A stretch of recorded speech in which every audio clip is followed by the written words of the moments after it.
Bonjour et bienvenue à tous dans ce nouvel opus de Pleine Page. Pleine Page aujourd'hui qui reçoit deux auteurs, deux écrivains, ce n'est pas si commun, deux écrivains pour faire un livre qui vient de sortir et qui s'intitule Les grands événements en Vendée au XXe siècle. Et vous verrez que beaucoup de sujets sont abordés dans cet ouvrage. Alors les auteurs sont à côté de moi, Alain Perrochot tout d'abord, et Philippe Gilbert. Bonjour. Bonjour. Alain Perrochot, écrivain, mais aussi maire d'une commune de Vendée. Et oui. Et ce qui prouve que c'est compatible d'être à la fois un homme public et puis un écrivain personnel. Et puis Philippe Gilbert, journaliste depuis peu en retraite, je crois, ou qui va le naître bientôt. Quasiment. Quasiment en retraite, Oui. qui était donc journaliste dans le quotidien Ouest France, le supplément quotidien de l'Observatoire Romano. C'est ce qu'on dit, mais je suppose qu'on plaisante quand on dit ça. Non. Je ne sais pas, j'en ai jamais mangé. D'accord. Voilà. Mais ça, là n'est pas le débat, quoi qu'il en soit. Alors, messieurs, les grands événements en Vendée au XXe siècle, voici cet admirable ouvrage, c'est édité chez Geste Éditions, un éditeur, comme on dit, de province. Alain Perrochot, moi je voudrais d'abord vous poser une question technique, si je puis dire. Comment fait-on, comment s'y prend-on pour écrire un livre à quatre mains, comme au piano, en quelque sorte? Alors vous êtes deux auteurs, comment ça se passe? Vous partagez les thèmes, les questions, les événements J'imagine qu'il y a de nombreuses façons de travailler à quatre mains. Comment avez-vous fait Mais nous, puisqu'il s'agit d'un livre qui présente des faits classés année par année, de manière assez chronologique, on s'est tout simplement partagé les années, si j'ose dire, pas forcément avec une alternance stricte, 1901, 1901 l'autre, 1902 le premier. Non, on a travaillé un petit peu, on s'est partagé ensemble, voilà, on a réparti les choses ensemble, et ensuite on a travaillé un peu chacun de notre côté. C'est ça. Et puis bien sûr, on n'a pas oublié assez fréquemment de se rencontrer pour croiser un peu les choses, et de temps en temps aussi, un article d'une année a été écrit par celui qui n'avait pas écrit les autres parce que c'était un sujet qu'il connaissait bien ou parce que c'était plus dans ses cordes, voilà. Par exemple le cinéma, Philippe a fait quasiment tous les articles qui concernent le cinéma. Et puis il y a d'autres domaines où ce sera un petit peu l'inverse. Mais quand vous dites à quatre mains, je ne suis pas d'accord. Non, bien sûr. Nous l'avons écrit qu'à deux mains. Oui. Moi je suis gaucher et lui droitier, donc. Ouais, c'est ça. Oui. Mais je ne voudrais pas dire de bêtises parce que ce n'est pas dans mes habitudes. Encore que sur leur clavier, on utilise facilement. C'est vrai, mais c'est plutôt deux doigts. C'est bien pour ça que j'ai parlé d'ouvrage à quatre mains, en référence évidemment à la musique et au piano. Voilà. Bon, alors Philippe Gilbert, puisque vous nous avez interrompu avec Alain, C'était pour la musique des mots. Expliquez-nous un petit peu les thèmes que vous avez repérés dans ce XXe siècle, parce que ça doit être tout de même important, il doit y avoir des tas de choses, des tas d'événements qui sont arrivés. Alors, vous avez sélectionné ça comment? Votre partie à vous, en gros, vous avez fait chacun la moitié du livre. C'est ça. On va dire ça comme ça. On s'est distribué 50 années chacun. Voilà, sur la quantité. Alors, mais même comme ça, comment est-ce qu'on sélectionne un événement plutôt qu'un autre? Vous, par exemple, Philippe Gilbert. Vous savez, on a fait en fait un journal sur un siècle. Donc un journal sur un siècle, que vous soyez en presse écrite, parlée, télé, quand vous faites un journal, vous avez de l'économie, de la politique, du fait divers, du sport, du cinéma, bref. Alors. Et on s'est retrouvé avec tout cela pour faire de ce journal du siècle un livre. Voilà. Alors, prenons un exemple, si vous êtes d'accord tous les deux. Prenons un exemple, les faits divers, par exemple. Alors, qu'est-ce que Alain Perrochot a choisi comme fait divers dans ce XXe siècle? Alors, vous tombez bien, parce que très peu de choses, parce que c'est plutôt Philippe. J'ai parlé du cinéma tout à l'heure, mais le fait divers était un peu aussi son domaine, et donc c'est plutôt lui qui a travaillé dans cette direction-là. Alors, vous passez donc la balle, non pas en je pense qu'il pourra en parler mieux que moi. Allons-y. Alors, fait divers, par exemple. Ben oui. Pourquoi j'ai traité certains faits divers? Parce que effectivement, j'avais déjà commis un livre chez Geste, Crimes et catastrophes de Vendée. Oui, on en reparlera. Oui. Où je pense que tous les grands faits divers du XXe siècle en Vendée sont relatés. Écoutez, en 1977, Maître Badinter sauve la tête du tueur de Sérigné. Vous avez aussi des catastrophes. L'autorail de Chantenay qui déraille. En 1957, ce drame fait 29 morts. Autant que Xintia en 2010. Oui, voilà, pour vous citer deux exemples. On n'a pas cité le dernier condamné à mort en place publique en Vendée, puisque cela s'est passé en 1882. Oui. Mais on parle d'Anatole Desblair. Anatole Desblair, le fils de Louis Desblair, est venu passer ses vacances au Sable d'Olonne. Et cela a provoqué... Louis Desblair, un bourreau célèbre. Le plus fameux des bourreaux. Oui. Qui était originaire de Rennes et qui avait le droit de passer des vacances. Il allait au Sable d'Olonne en famille. D'ailleurs, on retrouve ses aides, des fourneaux, etc. D'autres futurs bourreaux. C'est un nom illustre. Et il passe ses vacances au Sable d'Olonne en 1905, je crois, et ses vacances tournent mal parce qu'il y a une altercation sur la plage des Sables et il doit révéler son identité au commissaire et il ne veut pas.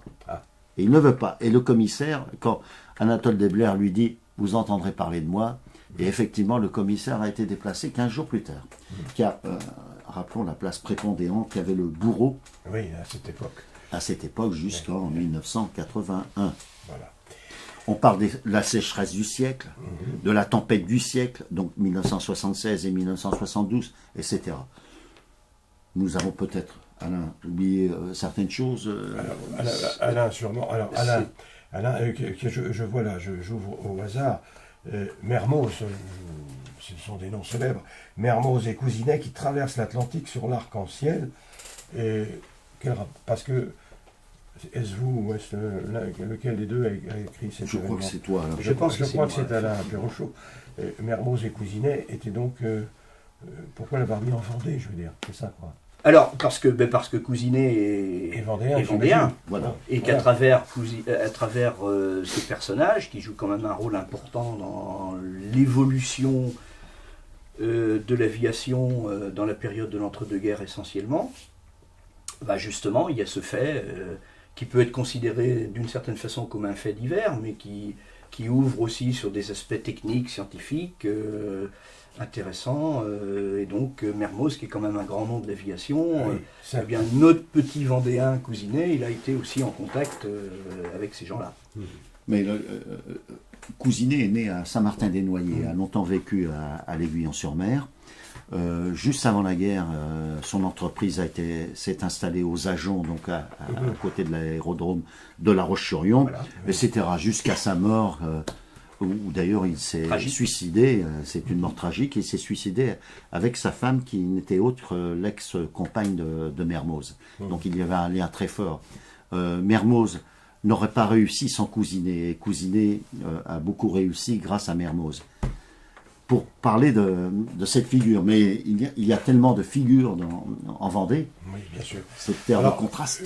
Puisque nous sommes, j'allais dire, dans une période de commémoration, n'est-ce pas, le centenaire de la Première Guerre mondiale, et je vois dans votre livre, le 8 mai 1945, le Vendéen Delattre de Tassigny, maréchal Delattre, capitulation de l'Allemagne à Berlin.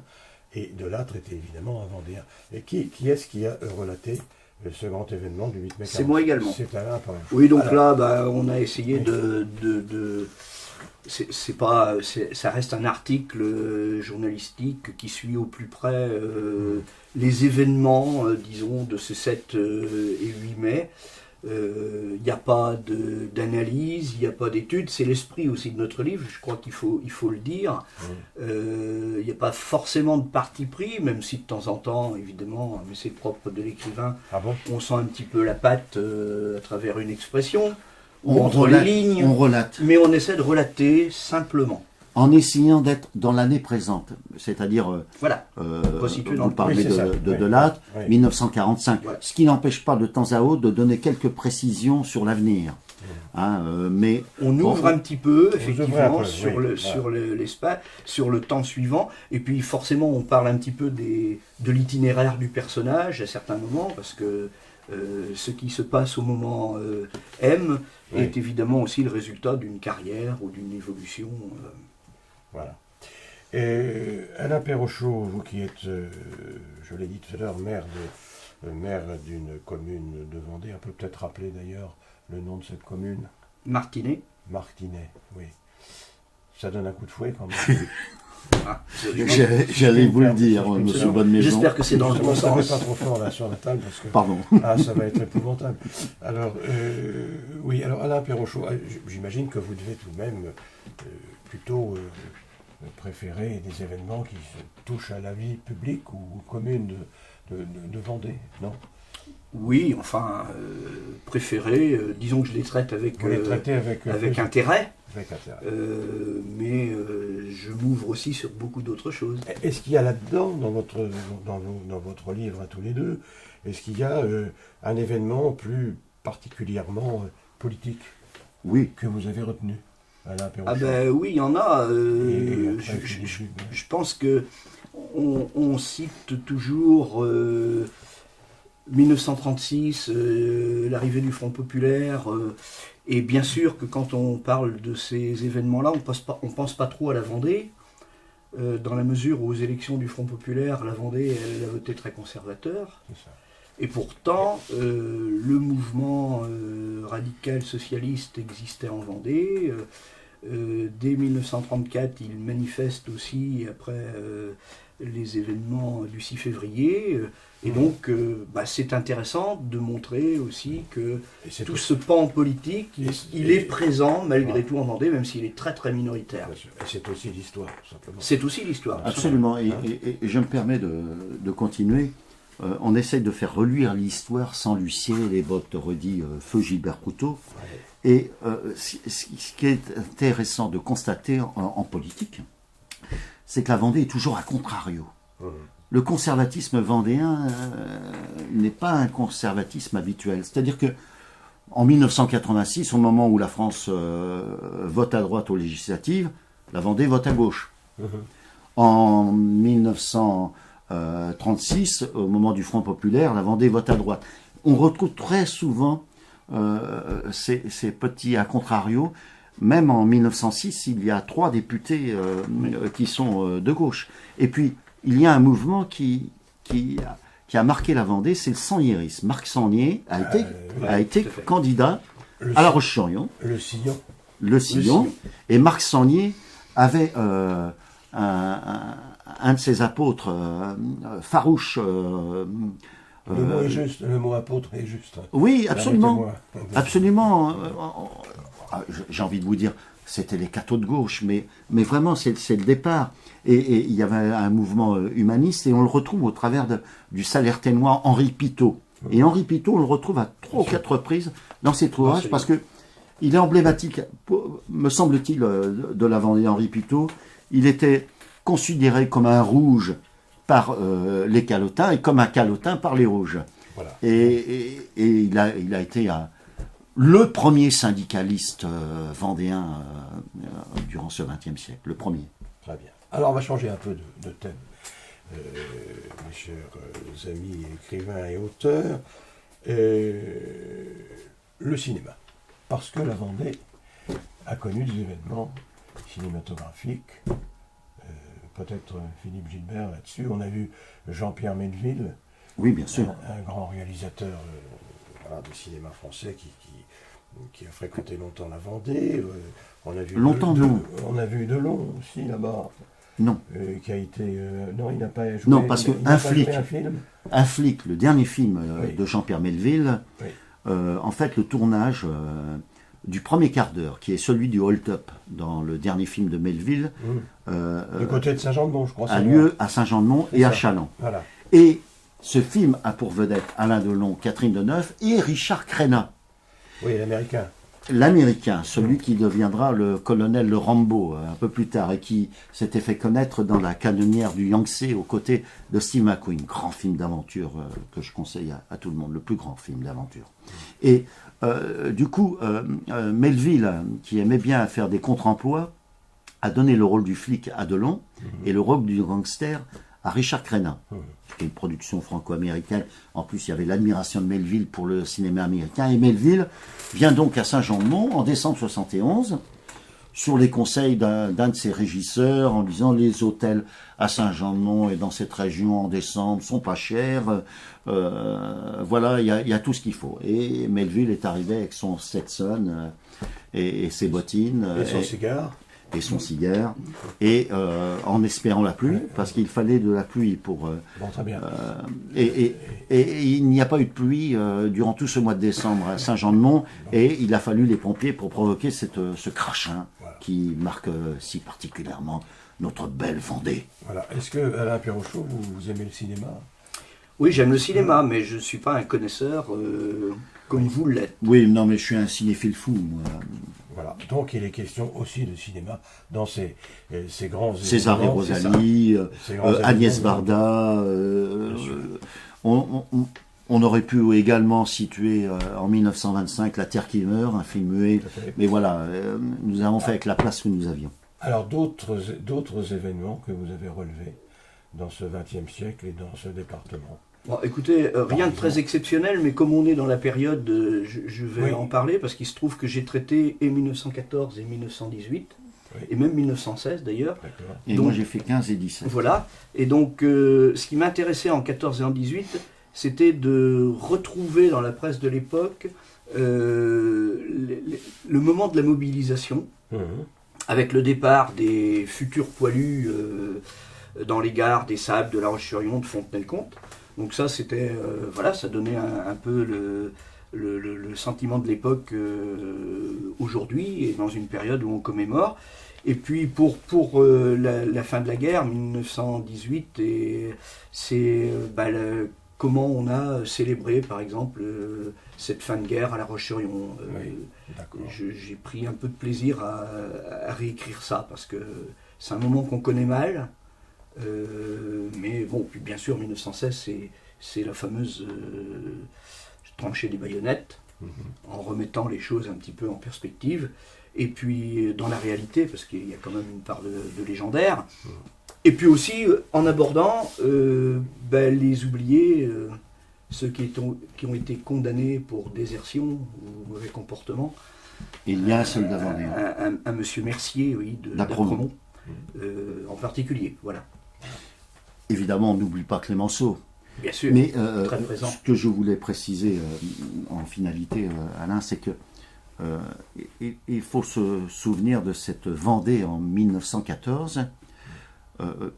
Il y a peu, je regardais un film qui s'intitulait Coup de torchon. Et Philippe Noiret disait grosso modo, en rigolant, que c'était les Sénégalais, les Bretons, les Vendéens qui avaient été les plus tués pendant la guerre 14-18.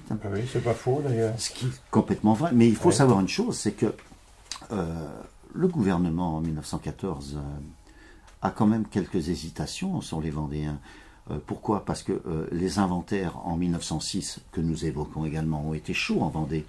Et en 1914, on craint une rébellion des Vendéens, un peu à l'image de 1793.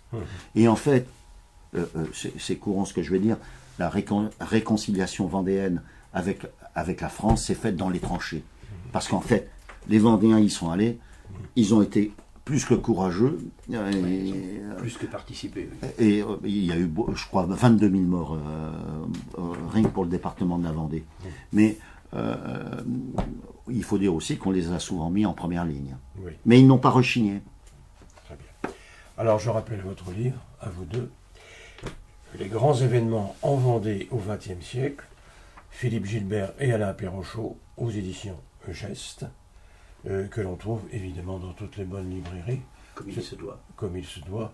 Il y a plein de sports aussi. Et il y a plein de sports aussi, mais on n'a pas foot, cyclisme. Mais voilà, mais tout est là, on va tout retrouver. La montée de Pouzauges en 1964 en CFA, montée que Pouzauges refuse. Oui, que Pouzauges refuse. Grands événements donc en Vendée au XXe siècle, aux éditions Geste.